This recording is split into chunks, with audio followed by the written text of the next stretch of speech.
Welcome back to another edition of Health Hack. I am Melissa Deely, and the last couple of weeks I've been talking about diabetes. And this week I would like to talk about heart disease because unfortunately it is the number one killer in North America. But it doesn't have to be that way. It is a lifestyle disease. And I just want to show you this timeline for heart disease and how it's developed over the past 150 years. It wasn't until 1912 that the first known case of heart disease occurred in the US. And by the 1930s, it was already the number one killer. And by 2010, 1 in 3 people were dying of heart disease. So the reason for a heart attack is the body is growing plaque inside our arteries.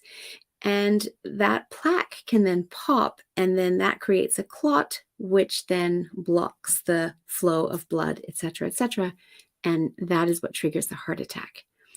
As I said, it absolutely does not have to be that way. And one of the biggest factors that you can do to help prevent this is to use a supplement, a mineral that the body needs. It's one of our 4 electrolytes, and that is magnesium. It is the number one marker on making change in plaque. And 70% of North Americans are deficient in magnesium anyway. It also helps improve blood pressure. It helps balance blood sugar levels. It helps calm the body. So therefore, it helps improve sleep. It will decrease incidence of constipation. It can help reduce migraines.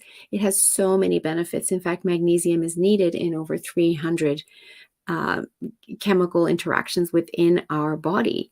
Now, I don't want you to just rush out and buy magnesium. If you are on blood pressure medications or any kind of heart medication, you do need to check with your pharmacist first to make sure it's okay that you add this. If you're not on any medications and you are concerned about heart health, given that 70% of the North American population is deficient, it might be something that you want to consider. And it is something we can run lab tests for to determine your magnesium levels.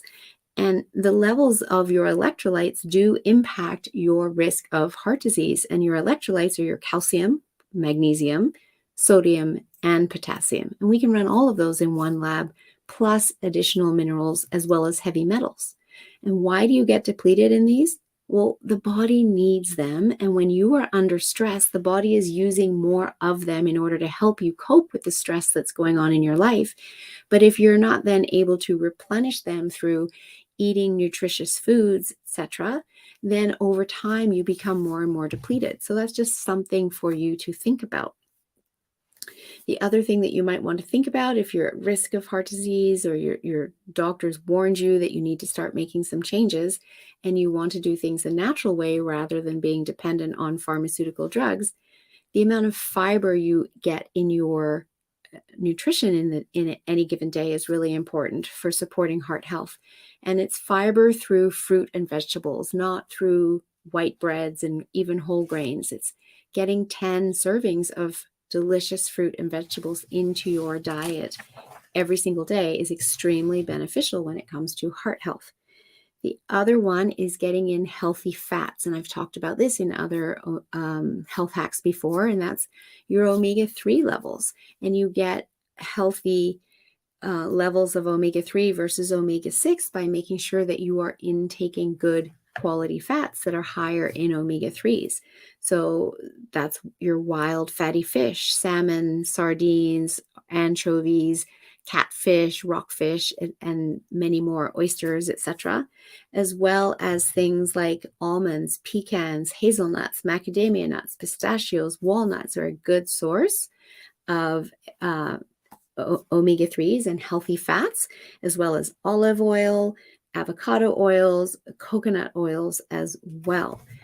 Whereas oils like sunflower oil and soy oil and just regular vegetable oil, all of those oils are higher in omega-6s and they're actually working against your heart health.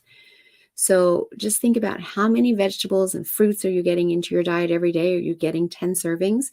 What oils, healthy oils are you using? Healthy fats are you getting into your diet? And what are you doing in terms of relaxation and calming your body? And I will be back in the next session to discuss that